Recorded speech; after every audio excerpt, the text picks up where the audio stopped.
And you know, in the second half, you know, what I want to do is like talk a little bit about kind of, you know, we spent time about your mom and your family, but now you are a mom and you've had a family and you've had this amazing career, so I want to get to that. But yeah, I think, you know, point in time is so important, and that I think was also a time when food was really going into that industrialized, right? I mean, here's an example of where, I mean, I had recipes for homemade pasta, which in the 70s was yeah, really strange. Yeah. But I was living near Little Italy, and I had a few recipes for Chinese food, and I had stuff for really cheap eating. So I was talking about pig's ears and tripe, and but I had a recipe for moussaka because I had spent a lot of time in Greece cooking, and my editor made me change the lamb to beef.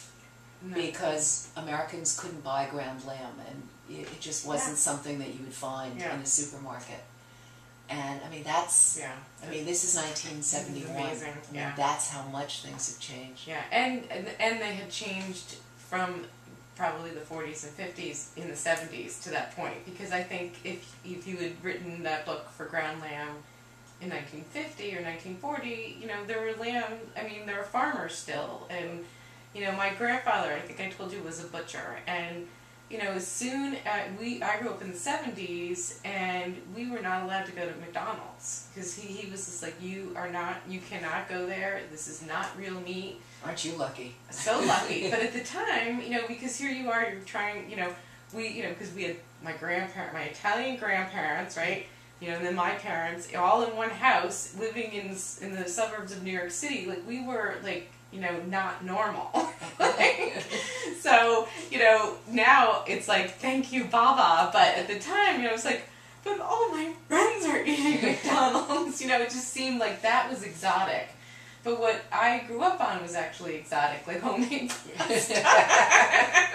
And my grandfather, like, making sausage and everything. So if you're just joining us, I'm Carole Murko. This is Heirloom Meals Radio, a radio show about treasured family recipes, stories, and tips. And we have just this amazing treat today. We have Ruth Reichl in the studio with me, and we are going down her food memory lane, and we've talked about her mom, and you can go and Google Ruth Reichl, it's R-E-I-C-H-L, and go out and buy all of her books, because I swear you will devour them. They're absolutely amazing, and you know, you are an incredible writer too. Like, thank you. But it's just because I think somebody else could have tried to pull some of this stuff off, and it wouldn't be that interesting, because the pace, I guess, almost the raw honesty that you know, kind of convey on the pages is just really, you know, resonates with somebody like me, and clearly, obviously, a lot of people. So thank you for, you know, for being honest. Well, as I said in my last book, which is an homage to my mother, I did have some very bad feelings about telling these stories to the world about my mother, you know, poisoning people. But, you know, it's good grist for the mill, so thanks, Mommy. And you know what, it's like, I think no matter how you slice it, it's, you know, I think you even share the relationship that your mom had with her mom, and you know, how that influenced her as well. So I think moms and daughters have a certain thing. They do have definitely a certain thing, and I was very lucky that my mother recognized how much she had been blighted by my grandmother wanting her to be her, right? To live her dream, and she was one. I mean, here's my mother who couldn't have cared less about food, didn't care what she ate, right.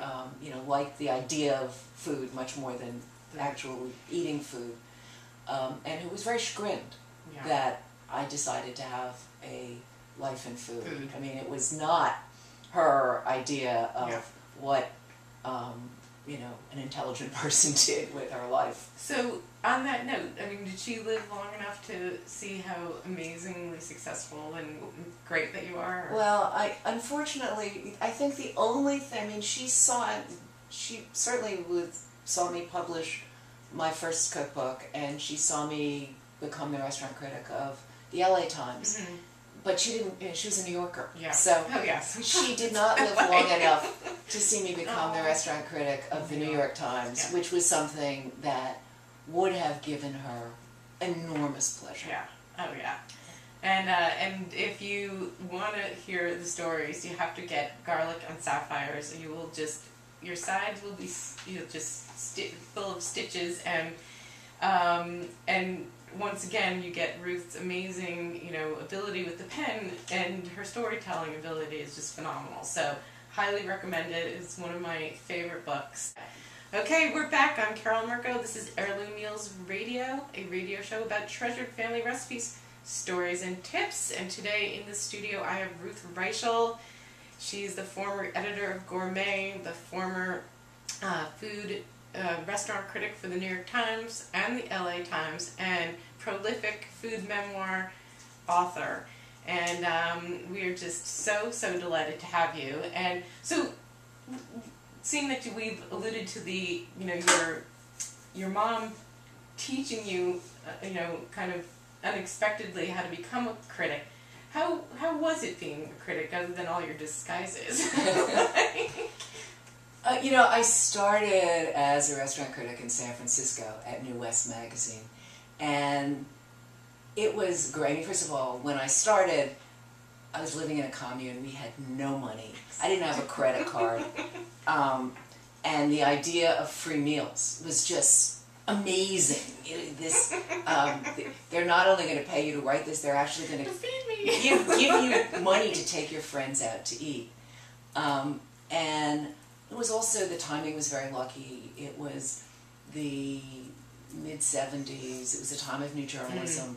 So I wrote these reviews that were, they were probably the weirdest restaurant reviews ever written. They were basically short stories that you have to do that. Have an archive of your old reviews.